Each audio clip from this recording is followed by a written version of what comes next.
from the 36 chambers. It's the ghost.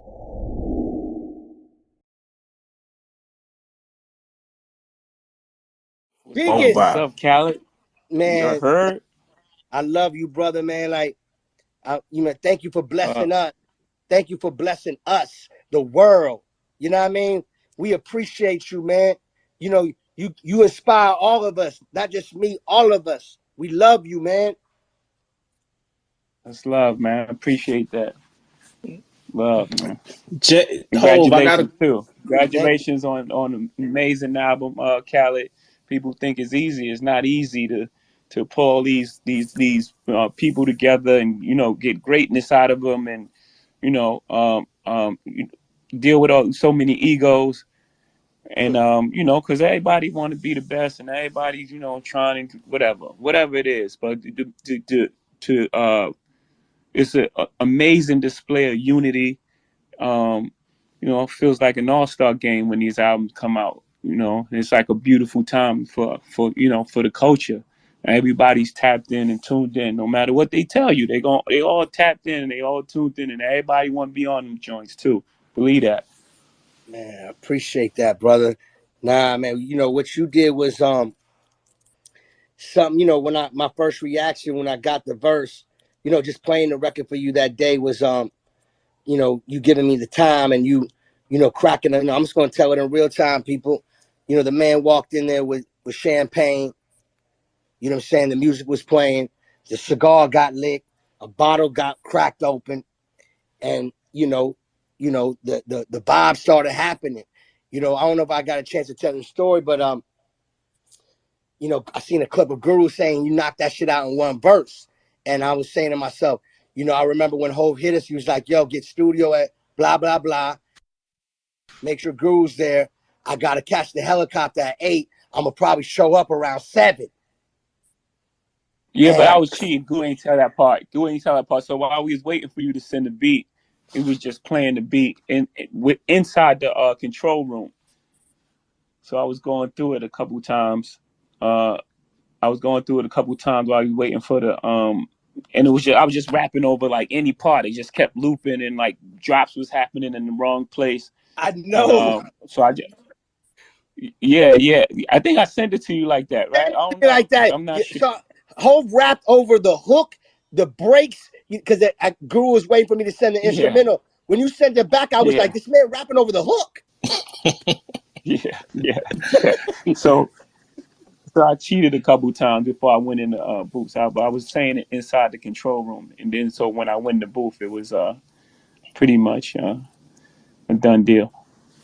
Hove, if I may just get into the verse, because me, myself, Guru, my man Frazier, we all kind of talking about the verse, and what I kind of got out of it, just remembering in the early days of hip hop and how we've always been aspirational as a culture, and in our music, even thinking about early records like Special Ed, I Got It Made was so aspirational, like right. Guru pointed out just to own a percent, you know what I'm saying? Like that's all we wanted, or a Honda scooter or something like that. And your verse to me, and if I'm off base, tell me, is it, obviously we still have aspirations, but it's so much about actualization. And you're obviously telling your story, but I think it's hip hop story as well of how we grew and the bar and the level has been raised. Is that reading too much into it, or was that what you were going for? No, 100%. No, 100%. It's like, first of all, you got to remember, hip hop was demonized when we first came out, and then we were underestimated, right? Like Khaled said, they didn't believe in us. And remember, hip hop was a fad. I mean, you do your history. Like, it was a whole thing where it was like this music is a fad, is blah blah blah blah. And then after they couldn't get rid of us, they demonized us and they start like driving tractors over our CDs and things like that. This is all history. So this for me feels like the end where the villain survives, doesn't go to jail, but gets to pop more shit. So it's like it's that feeling. I don't know if we've ever felt, or ever been vocalized in this way and it be all true. That the thing that makes me most proud of everything, every word I said in that thing is actual fact. Which is, that for me is it's a challenging thing to do. Like to rap that long and every single bar is just like actual fact. And as far as like hip hop, the idea of, rest in peace Tilo. Like that's Tata's brother, Trance. Like and then like uh, a lot of fallen soldiers. That's Biggie. That's Pop. Uh, Kicking snow off of Frozen Tim. That's people that go unnamed that you guys don't know about. Like it's so much in my life in there. And then it's like the way I connect overseas. Caddy. You know, Caddy's story. I guess he could tell it on his own. Like just that how powerful the music is, the reach of the music, and where we come. So yeah. You're 100% on point. Word. Do you ever get to a point, and obviously, right, this has been your story, but what makes now the right time to say, like, there's things, and even Guru said it, and him knowing you, there's things on this record that maybe he thought you'd never say, or, that you haven't said before, or things that you revealed, and some of it is like a dog whistle. What makes now the right time, and do you self censor, or sometimes do you come up with something and you be like, you know what, that's too much.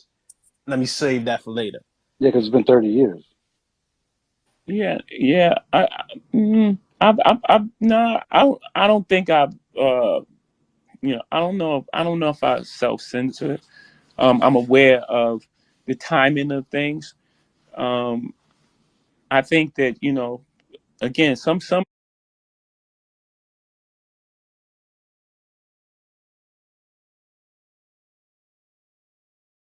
big time. There's sometimes I like a beat, or I like a song and the timing ain't right, or you know yeah, the timing is right and I don't like a song. It's so much that goes into like um getting these things done these days. I have a lot of things on my plate, so sometimes it's just out of my control. It just was the right time, right place, um right space in life. um and it just happened. It's just this is just magic. It's really out of our control. Last question, and just because I mean this is Khaled's moment, right? There's the God Diz moment. Obviously, you were such a major part of that, but so many artists were a part of that. A lyric like when you start going into how many billionaires can come from Hove's crib. I count three: me, Ye, and Ree, and Bron. Technically, right? It makes me think. It makes me go back to when you did the Drake verse and said, "I made more millionaires than the Lotto did." And that was a flex. And maybe that was about 10 years ago at this point. Like, can you talk about the evolution of not just getting it for yourself, but being able to get it for other people around you, and make other people, put other people in position, and really in the span of 10 years going from being able to say millions on a rap record to now saying billionaires? Yeah, and we're not gonna stop. This the hip hop is young. We still growing, and we're not falling for that technology, whatever you know this public puts out there now. That before was the American dream. Pull yourself out of bootstraps, and you can make it in America. All these lies that America told us our whole life. Um, and then when we start getting it, they try to lock us out of it. They start inventing words like capitalist and things like that. I mean, we've been called nigger and monkeys and shit. I don't care. Those words y'all come up with, y'all got to come up with stronger words. When I say y'all, I'm not talking about you. The words they come up with, they got to come up with stronger words. We're not going to stop. We're not going to be tricked out of our position. Y'all locked us out. Y'all created a system that, doesn't include us. We said, fine. We went our alternate route. We created this music. We did our thing. We hustled. We fucking killed ourselves to get to this space. And, now it's like, eat the rich. And, man, we're not stopping. So that evolution is, from us, we came from selling 7 records and selling records out our trunk. And, no radio play. And I think Reasonable Doubt did 36,000 the first week or something like that. I may be adding a little to it, so We come from I come from Marcy Projects. In my first house, 615 Lexington Avenue, my grandmother's house, 7 families lived. Like, she has 7 kids. My mother and my parents and siblings lived in that house. My aunt Nisi lived in that house. Hootie lived in that house. Butchie lived in the basement. I mean, this is one house. I went back to that house. I did an interview with Oprah, and I couldn't believe how small this house was. That all of us lived in that house. So again, that evolution that you speak of, it's just real and it's happening in real time, and I'm talking about it. And we're not going to stop, and we're not going to stop talking about it. They're not going to trick us out of and make us feel ashamed to be successful in a place that set up a system for us to be dead at 21. No, no, sir, no, That's not right. us. Jay, we gave him his flowers earlier, but I just wanted to acknowledge Ari in the room for that amazing piece that he did on your verse. Yeah, Ari, that was an amazing piece. I appreciate that. Again, in the verse I say, my only goal is to make a real feel seen, you know, and when somebody break it down in that way, we all feel seen, and it wasn't me. I got calls from everybody like, man, we needed that right there, or that was amazing, or Ferg hit me up like, we needed that right there, like, so people to articulate and understand what we're going through, you know. Um, so that was amazing job. I'm honored to be listening to you. It's crazy, and I'll just say one thing. What we mentioned earlier, before you joined, Khaled and everybody, one person was asking about, well, do you write this in a day? And I was saying, I've been listening to you guys my whole life. Your work and the work of hip hop artists who've explained the real stories and history that wasn't always in the history books is why I did civil rights law, and then now I do journalism. And so you've been teaching people for so long, and as we explored there's people who don't listen, which is why you get that Mike Wallace moment. But when we, as a team, and I work with a team in my group at the MSNBC, when we write something like that and we go through the archives and we look through what you're doing, we're drawing on years of listening to you. So it's like it's an honor to be up here just listening to you tonight. But you laid it all out. You've laid it out before. Where where the hammer's rung, the news cameras never come, and the stories that are not only systematically ignored, they're lied on, and that ruins people's lives. And the last thing I'll say, and then I'll get back to y'all, the way you showed through your life and other people's lives, the arbitrary moving on either side of the law. The laws keep changing. The laws are enforced in racist ways. The way you show your life, you've been moving in and out of that way. I don't understand it all. I'm just learning. I'm listening. But the way you expose that, and I wonder for years whether people will study this verse and fully understand the poetry is as impressive as the life. It's an autobiography of a life story of achievement against the odds. It's extraordinary. Thank you for having me today. Good man. Appreciate that. Wow, I'm gonna always have smoke for them. Khaled, where we at, Cal? How you feeling, Cal? This the most quiet Cal been Yo, since we Khaled. started this thing. I think he's speechless. What's going on?